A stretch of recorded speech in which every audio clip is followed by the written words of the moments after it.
El político y general Juan Vicente Gómez, mejor conocido como el Benemérito, inició su habilidad de tener liderazgo al aceptar el control total de su familia luego del fallecimiento de su padre. Se destacó como fiel comisario de guerra y fue nombrado coronel.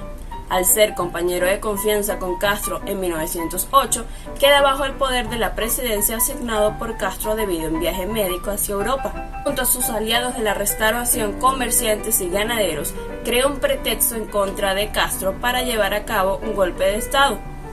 Fue nombrado presidente provisional en 1908 y presidente constitucional en 1910. Gobernó de manera tiránica durante los 27 años de presidencia, desde 1908 hasta 1935, divididos en 3 mandatos. Cambió varias veces la Constitución para ampliar su mandato, siendo la dictadura más prolongada de Venezuela.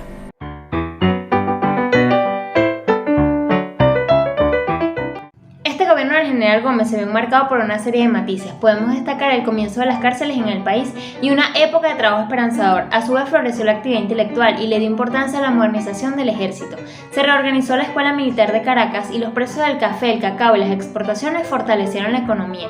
Se incrementó la producción petrolera y el mayor logro fue la cancelación de la deuda externa venezolana. A pesar de esa especie de luna de miel de los años iniciales, ocurrieron algunos incidentes que sirvieron para alertar que viejos hábitos autoritarios subsistían debajo de toda esa literatura democrática, como la arbitraria e ilegal puesta en libertad del homicida Eustoquio Gómez, su primo, la liberación de ese pariente homicida, el monopolio de las carnes, los remates corruptos y otras irregularidades poco democráticas obligaron a intelectuales y valientes periodistas como Rafael Arévalo, Rufino Blanco Fomona a pasar largas temporadas en la Rotunda y otras cárceles del país. El nepotismo predominaba, como también la ya mencionada persecución y hostigamiento a la prensa. Se impulsó la campaña política contra Mocho Hernández desde que se conoció la carta que éste había enviado al presidente criticando sus políticas. Su acta de defunción señala que murió el 17 de diciembre de 1935, pero algunos historiadores dicen que probablemente su deceso ocurrió al día siguiente y se adelantó la fecha para hacer coincidir tanto su nacimiento como su muerte con la del Libertador.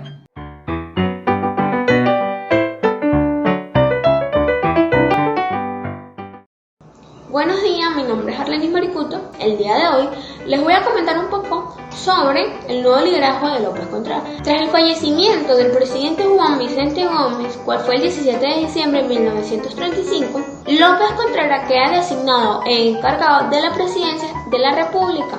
Hasta el 19 de abril de 1936 logró sofocar una conata revolucionaria que fue proporcionado por los familiares del presidente Juan Vicente Gómez. También progresó a la libertad de presos políticos, invitando a las personas que permanecían en el exilio que regresaran al país, y también restableció la libertad de prensa.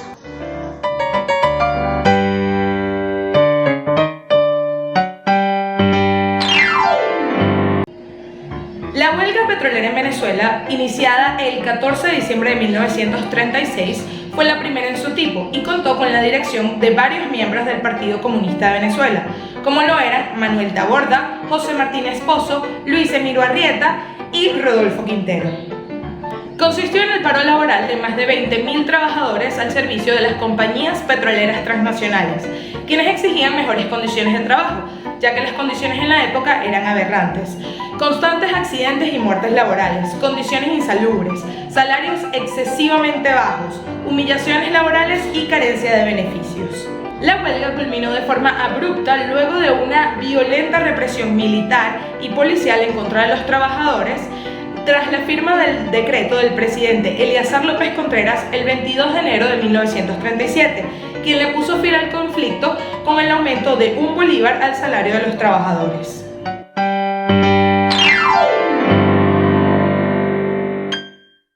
Durante el mandato de Isaías Medina Angarita, Venezuela vivió transformaciones inéditas que formaron un modelo de modernización, concretado años después del golpe de Estado en 1945. Su gestión incurre en plena guerra mundial y el petróleo era imprescindible para Estados Unidos en ese momento, situación que fue aprovechada por Medina Angarita para promulgar las leyes de hidrocarburos e impuestos sobre la renta. Para sorpresa de quienes así pensaban, durante su presidencia, Medina realizó una amplia apertura democrática, con la posibilidad de que se planteara la confrontación de distintas ideologías y la expresión de criterios diversos en torno a problemas del país y a los sucesos internacionales. Esto fue gracias a la legalización de los partidos políticos. Algo importante es que con Medina la educación recibe un impulso enorme, donde la escuela rural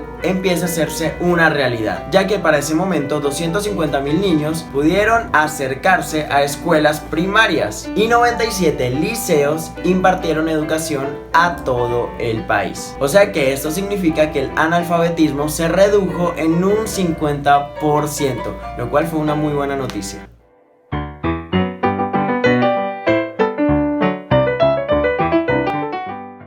Cuando hablamos de Unión Cívico-Militar, se piensa en uno de los más brillantes oficiales de las Fuerzas Armadas, el cual fue el oficial Carlos Ricardo Chalbaud, y se asocia al grupo castrense que derrocan al general Isaías Medina Angarita.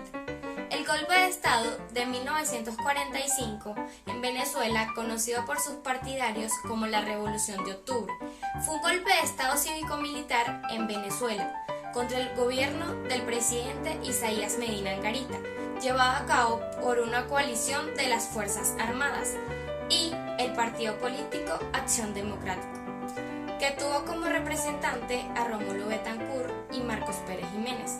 Tuvo como consecuencia la llegada a la presidencia de Betancourt.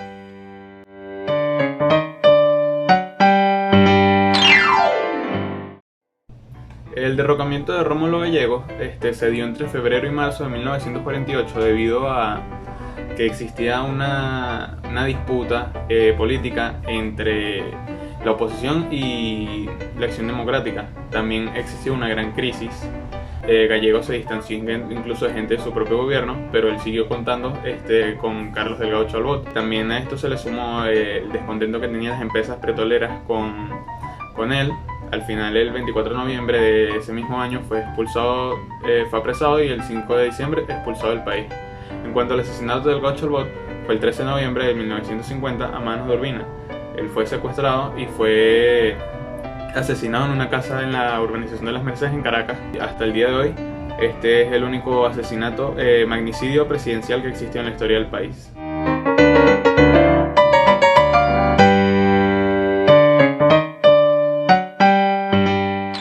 Sin duda alguna, en los habitantes de la Venezuela que estamos estudiando, la ansiedad era la compañía de su día a día, ya que había muchísimos cambios en tanto su vida diaria como en lo que podría deparar en el futuro, y pensar en él era muy estresante. Pasamos de décadas bajo el régimen dictatorial del presidente Juan Vicente Gómez a buscar una tranquilidad con la figura del presidente Eleazar López Contreras. De hecho, en un inicio no se esperó que él hiciera o que buscara la democracia para el país, ya que estuvo vinculado de relativa forma con el presidente Juan Vicente Gómez. Sin embargo, se logró el cometido y se pudo hacer ese traspaso de la presidencia democráticamente de él a el presidente Isaías Medina Angarita. Por esto, Venezuela pudo aprender de sus errores y saber que la democracia era el paso para la tranquilidad. Pero ¿esta tranquilidad duraría mucho? Lo veremos en los próximos videos.